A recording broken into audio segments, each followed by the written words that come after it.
Welcome to Inspired by Faith, the program of the Columbus Catholic Women's Conference. This is a show to help you be inspired by our Catholic faith, live out the gospel message, and deepen your relationship with Jesus Christ. I'm Michelle Fanley, and I'm joined each week in the studio with my dear friend, Emily Jaminette. We hope this show provides an uplifting 30 minutes to help refresh your soul and strengthen your faith. As it was born out of our friendship, we hope it encourages you to deepen and develop spiritual friendships with your sisters in Christ. Well, good morning, Emily. How are you? I'm doing great. The sun is shining. I'm putting my best foot forward, at least for our first few minutes of the day. It is all wonderful. We are here at St. Gabriel Catholic Radio, and life is good. Life is good. The weather's beautiful, so it does help. Yes, the sunshine helps your mental health, Yes. which we do have a super important topic to talk about today, and we are very honored to have a fabulous guest. We're going to have Tommy Tighe join us today, talking about his book, St. Dymphna's Playbook, Finding Mental and Emotional Well-Being. So this is a really important topic that we see so much of in today's world. So many people are struggling, and we are just honored to be able to speak with Tommy today. We are. And, for you being a nurse, and my background is mental health and human services, you never can get enough from not diving deep into this topic. So Good job for setting this one up today, Michelle. Well, Tommy Tighe is a marriage and family therapist, the creator of St. Dymphna's Playbook, podcast, and book. And he is joining us today from the San Francisco Bay Area of California, where it is bright and early. Good morning, Tommy. Good morning. It's so great to be with you both. We are honored to have you. And again, thank you for your work. I just really was touched by this, and is really important for me in my professional life, but in everybody's life, to have a better understanding of mental health, especially in light of our Catholic faith. Absolutely. It's something that we have to talk about, so I'm so glad to be able to join you and start that conversation. Tommy, I love putting this book right next to my bed. I think if you are a parent, this is the book that goes next to your bed, because it's not just about our own mental health, but it's also helping our children to have, for us to look at warning signs, for us to better understand, how to serve them, especially as Catholics. So thank you for this beautiful book. Oh, of course. Yeah, thank you for the kind words. I really appreciate it. Well, can you tell our listeners a little bit more about yourself? I gave a short formal bio, but you have a plethora of things that you are involved in. So can you tell us a little bit about yourself and your faith journey? Oh, sure. So let's see. First and foremost, I'm a husband and father. So my wife and I have been married since 2007. It'll be 15 years this year, so that's very exciting. We have 5 children, all boys, so our house is very loud. So I'm very grateful for this opportunity to come out and sit in the garage in our van and hide out from the noise for a little while. So thank you for that. It's very kind of you. I'm a cradle Catholic. I was adopted when I was 3 weeks old into a Catholic family. My mom had sisters who were nuns. My dad had gone to minor seminary, so it was a very Catholic household. We had RCIA classes in our living room that my parents would run that I would sit in on from a very young age. So always very close to the faith, and that's been so important to me. And for me, it's been an important anchor that I think I see how much I want to pass the faith on to our children, not only because it's true and because of heaven and because of all of these things that are so important, but also because in our own lives when we've struggled, our faith has really kind of carried us through in so many ways. Not that it's been easy, but without that faith, I can't imagine where we would be. So just even more vital to want to share the faith with my children. So that's a little bit about me. I write a couple books that are fun and some that are serious. I've done some TV shows, or a TV show with Catholic TV that you can find online, stuff like that. But mostly just a dad and a husband, and I'm a marriage and family therapist in real life, in my normal everyday life. Your real job is what I call I have a real job, and then I have my, my evangelization and my free work, right? For God. Exactly, yeah. Which is all some of the best work, right? Most definitely, yeah. Well, you titled your book and your podcast, St. Dymphna's Playbook. So for people who don't know about St. Dymphna, why did you choose this saint, and what is her story? Oh, yeah. So ever since I was going to grad school for mental health therapy, I always had a holy card of St. Dymphna near me. And my first job working in local mental health, I had the holy card stuck up on my filing cabinet. So she's always been close to me. She's the patron of those of us suffering from mental health symptoms and for people working in the mental health profession. So she's always been really close to my heart since the very beginning. And so her story is she's from the 7th century, from Ireland. Her mother passed away, and her father was told by his friends that he needed to marry to kind of get him out of his grief. And unfortunately, his grief was so severe that he ended up kind of losing his mind and turning his infatuation on his daughter and wanted to marry her. Of course, she didn't really like this idea, right? Her mother was a Christian. He wasn't. So she held on to the Christian faith. And eventually she fled Ireland with her spiritual director, and they left and went to Belgium. So once she got to Belgium, she did something really amazing, because we're talking about the 7th century here. She got to Belgium, and she opened up what we would consider now sort of a mental health clinic or a hospital for people who were suffering from mental health symptoms. It's incredible to think about, because even in some places today, we don't have these kind of services readily available. But that's what she did with her time in Kiel, Belgium. The problem is that she was spending money from where she was from in Ireland, right? Coins and gold from Ireland. And so word spread that she was there. Her father got over there and ended up killing her and her confessor. So it's a really tragic story, but mental health was important in her life because it obviously touched her father in his grief. And she did this amazing advocacy and work for people suffering from mental illness. And even today, in Kiel, Belgium, it's one of the most advanced areas in the world in terms of mental health treatment, where people who live in the community open up their homes rather than people suffering from severe mental illness being locked in an institution. These people open their homes and welcome these individuals into the community, and it's just amazing to see the things that they've done there. And that's her legacy from so many years ago. And I just think, what an incredible story. And she's not a well-known saint, but she's powerful. And to think about this young woman from the 7th century having an impact that lasts all the way to 2022 is just absolutely wonderful and incredible. So people should check her out. Well, I appreciate you sharing that, because my daughter did a report on it and I never got the rest of the story. So as parents, we always can get a little glimpse of, the hope that comes after, we didn't get past the murder part of the story. Yeah. So I now get to tell my 6th grader the hope that came from that. And, I think a lot of times as parents, Tommy, we try to say the right thing, or as friends, but a lot of times we say what we shouldn't say, right, when it comes to mental health. And with your background, maybe you could guide us just a little bit. I know the book is divided into different topics, but sometimes, maybe just start with how to approach when you think someone is struggling with some mental health issues. Oh, absolutely. I mean, I think the most important thing for us to realize is that our role isn't necessarily fix people's problems, even our children, not to fix the problems that they're going through, but really to be there with them and to walk alongside them. So that solves a lot of the what do we say and what if I say the wrong thing kind of issue that we have, because just listening, asking people how we can help, or just telling them that we're there for them and what they're going through isn't going to scare us away. These are very important things, because it opens up kind of that window, right? When we say things like, well, I was worried before, and I just kind of did the thing I was worried about, and I was fine. I mean, I've been sad, but I just sort of, pushed through and got over it. So you should do that too. Those can be very hurtful things, because we don't always understand exactly what someone's going through or why. And so a much better approach is to listen and to suffer with them. I think that's one of the most important takeaways to think about is, how can I just walk with this person on this journey and help them when they need the help or when they want the help, or help them, so often we hear people say, oh, you're depressed, you should just go see a therapist, that would be better.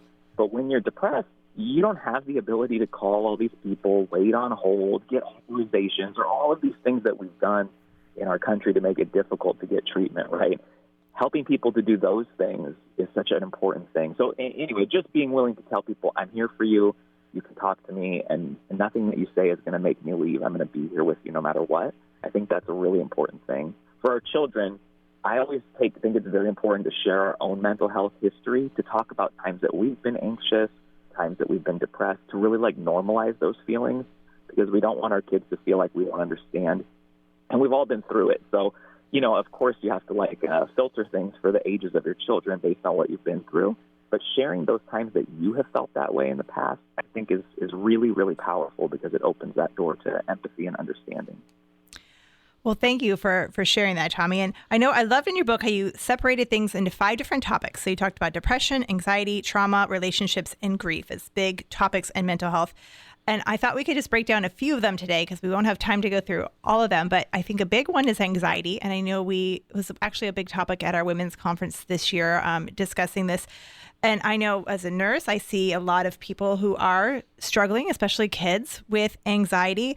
And how do people even start to cope with this, and some ideas for them for those people who are suffering from anxiety?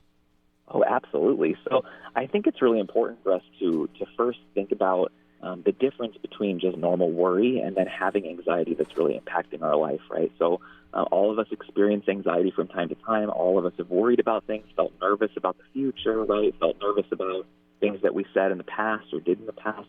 The anxiety that we're talking about here is really an anxiety that causes us to have a difficult time functioning in our day-to-day life, right? We're talking about like anxiety that makes it hard for us to go to school or work or have social relationships where it's just so intense that we draw back from those things. So a couple important things to remember is it's something that we can work through and overcome. It can feel so intense and incredible that it can feel like we're never going to find relief, but that's just not true. There's always hope. There's always ways to move forward. So I think that's a great starting point to remember. Typically, one of the best things to do for anxiety is to practice mindfulness exercises. And by that, I mean trying to place ourselves in the present moment. I'm talking about things like engaging our five senses, like feeling our feet on the ground, looking around and trying to find like the colors of the rainbow in our surroundings in order. These things that sort of like, what am I smelling? What am I hearing? These things that place us in the moment that we're in right now really helps us to disengage from these like racing thoughts that can lead us down a really anxious path. One thing I think is important to remember, though, because sometimes we can have panic attacks, right? That's like a very severe situation with anxiety. It's important to remember that once we're in a panic attack, the time for these coping mechanisms that I'm talking about have kind of passed. Because a panic attack is we're like over the edge, we're feeling like we're going to die, we can't breathe, our heart is racing. And it's not really helpful if someone says, do you remember to do those deep breathing exercises? Because it's too late, right? So we really have to learn to pay attention to our anxiety and our triggers and employ our coping skills before it gets to that point. That's a pretty crucial thing because we can give advice to people when they're having a panic attack that won't work. The only thing to do at that point is to be somewhere safe and kind of wait for it to pass. So that's important. For our kids, I think it's very, very important to practice coping skills when we're not anxious because sometimes we think like, you only take a medicine when you're sick, right? So maybe I only do my coping skills when I'm feeling anxious. But that doesn't really work because when we're anxious or depressed, our brain isn't really functioning at the capacity that we need it to kind of come up with those things. So it's important to practice these skills when you just feel totally okay so that when the anxiety comes, you have that like rhythm and practice to just automatically do it. So we do that like around our dinner table sometimes. We'll practice like there's this thing called balloon breathing. We'll practice with my kids. And for us, too, where you, like, put your hands on top of your head and take a deep breath up and raise your hands like you're filling a balloon. And then when you reach the capacity of the balloon, you slowly exhale and bring your hands back down. Like, just little tricks like this that can be fun games when you're feeling okay. But then you can remind your kids or yourself when you start to feel anxious to employ that thing. And because you've practiced, you can use it. So there's lots of different things that people can do, and it's important to use coping skills that work for you personally with the way you see the world, with the way you think about things, because a coping skill that works for you isn't going to work for me, and I shouldn't try to force it. But it's important to practice when you're feeling okay. I hope that makes sense. I have a quick question. What's the role as a therapist and some of these practices with even our Catholic faith? Do you see that that it's complementary? Oh, absolutely. So I've always worked for like local government mental health, right, in a county level. So it's not exactly like a place where we like sit around and hold hands and pray for our mental health very much, right? But the faith is so important. And I think the things that I take away from my Catholic faith, I use every single day with people that I'm meeting with. And this is mostly like the fact that we all have dignity, no matter what's happening in our lives, no matter if we have a job or if we're able to do these certain things, like every single person has dignity and has the right to feel healthy and well. And I think these are things that we forget because in our society, we're like, if you're not going to work and making some sort of product or, helping your company get better or taking your kids to all the things or et cetera, like then you're not doing good enough, right? And so our faith is so dramatically counter to that. So I bring that into the space of working with people all the time. Like, you have dignity and worth no matter what. That's like the biggest starting point. And, a lot of times people will say, like, how do you sit with all these people who are struggling with all these things? But that's the first thing you do. And we can do that to anybody we meet, because when you're struggling, like, sometimes people don't want to be around you. They say mean things to you. They tell you things that aren't helpful. So just sitting with somebody and saying, you know what, like, you're worthy of love, and you're worthy of wellness, and you're worthy of healing, and, like, I'm going to be with you. That's like a radical thing for someone to hear, even though it's so easy, because when we're struggling with our mental health, we can, like, burn out our family members and our friends' support. So I take that away from my faith all the time and use that, like, in sessions with people, because it's not something that we hear very much anymore, that we're worthy and have dignity no matter what. Well, I love also in your book and in your podcast, you incorporate the saints, and you really talk about how many of the saints struggled with mental health. And I think we sometimes think, well, the saints, they were perfect and they had these great lives, but many of them had struggles with mental health. And so could you share maybe one of your other, besides Saint Dymphna, another favorite saint that you featured? Absolutely. Yeah, I think it's so important for us as Catholics to hear these things, because so many saints have these stories about times that they've struggled. I mean, it was so cool. Recently, Pope Francis did an interview where he talked about going to therapy and how much it helped him. And I think that that's so important for us to hear, that people struggle. And especially when it's like, if I've ever felt so depressed that I felt hopeless and didn't know if I wanted to go on living, I can feel detached from God and feel like there's no chance for me. But there are all these saints who have had that exact same experience, and they're in heaven right now. And so I think it really is a helpful reminder that, like, God doesn't forget us. He has a plan for us. And, like, we're still close to him, even maybe more close to him when we're going through these kinds of things. So, I mean, a couple that jump to my mind, Dorothy Day is very important to me. Like, reading her biography, her autobiography was, like, life-changing for me. And to learn about her mental health experiences that she went through was very powerful, because, like you say, we've, like, kind of whitewashed Dorothy Day into this. She just gave up everything and helped the poor and was perfect and wasn't everything so amazing. And it wasn't like that for her. She was so depressed that she tried to take her own life, and would have if somebody wouldn't have walked into her apartment in New York to save her. She had her head, in the oven, like that close, that serious, and was saved by a neighbor. And this kind of changed her life. And I think that's so powerful, to know that someone could despair so much and then become one of the most, like, famous American holy heroes that we have. Oscar Romero is another one who I think is so important to think about and talk about. He was diagnosed with obsessive-compulsive personality disorder. He had to go to therapy for it. He struggled with it for a long time. But look at what he was able to accomplish. I mean, he's so incredible, so inspirational, so brave. And to think about how he had to go through that is mind-blowing. The last one I'll bring up, even though there's so many, I could just keep going. Edith Stein is St. Teresa Benedict of the Cross, is an amazing saint, right? I mean, she lived through World War II. She suffered in a concentration camp. All of these incredible things that we think about. She used to pray that she would get hit by a car when she walked across the street, because she felt so depressed.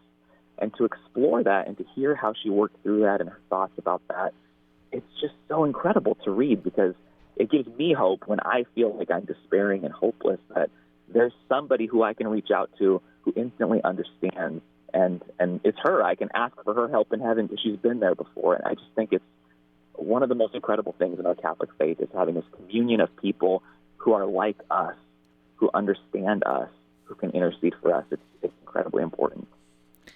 Wow, that's really helpful. You brought up some saints that I didn't even think of, so I appreciate you sharing that. Tommy, share with us maybe that beginning step to consider going to counseling, or how do you find a good counselor? What do you accept Zoom counseling, or share with us a little bit of the process and what you've learned and seen over your many years of practicing.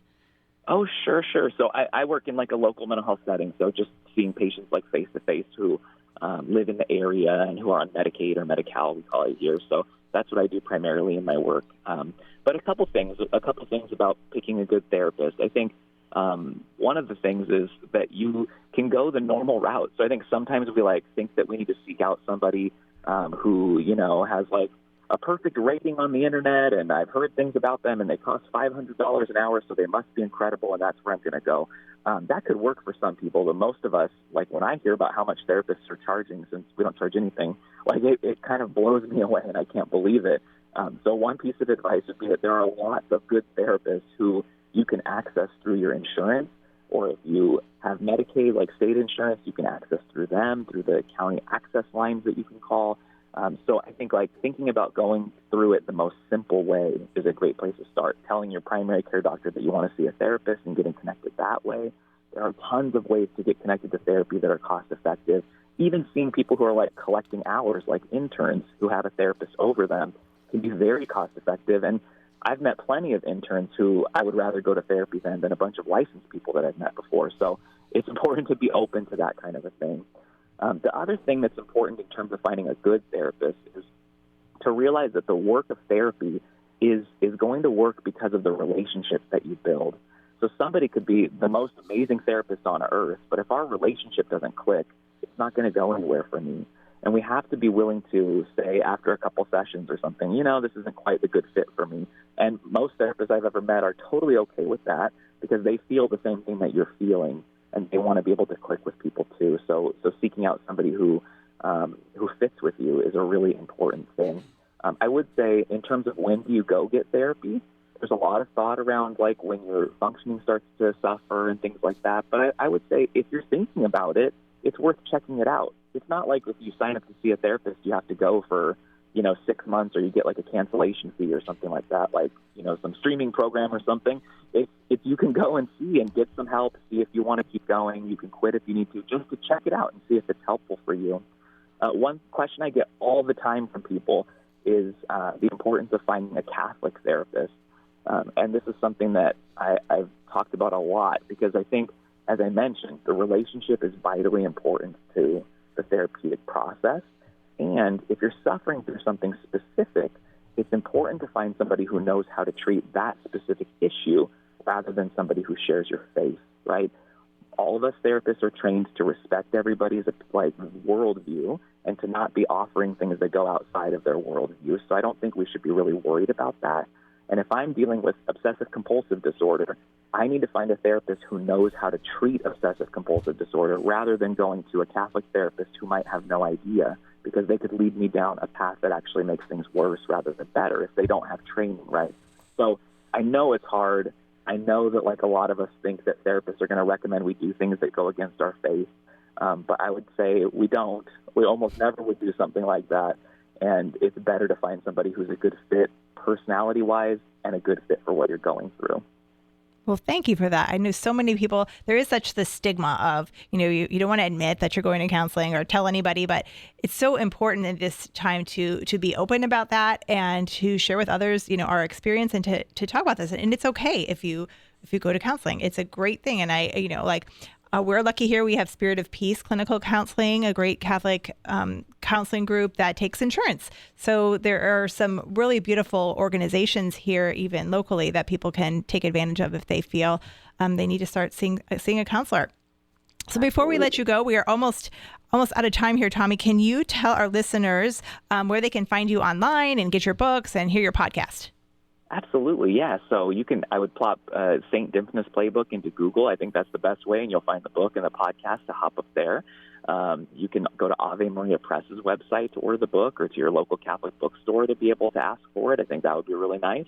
And online, I'm mostly on Twitter. My handle there is @the GH is silent, because my last name has a GH that you don't pronounce. So that's someplace you could check me out and find everything there. And I'd love to talk to you. It'd be great.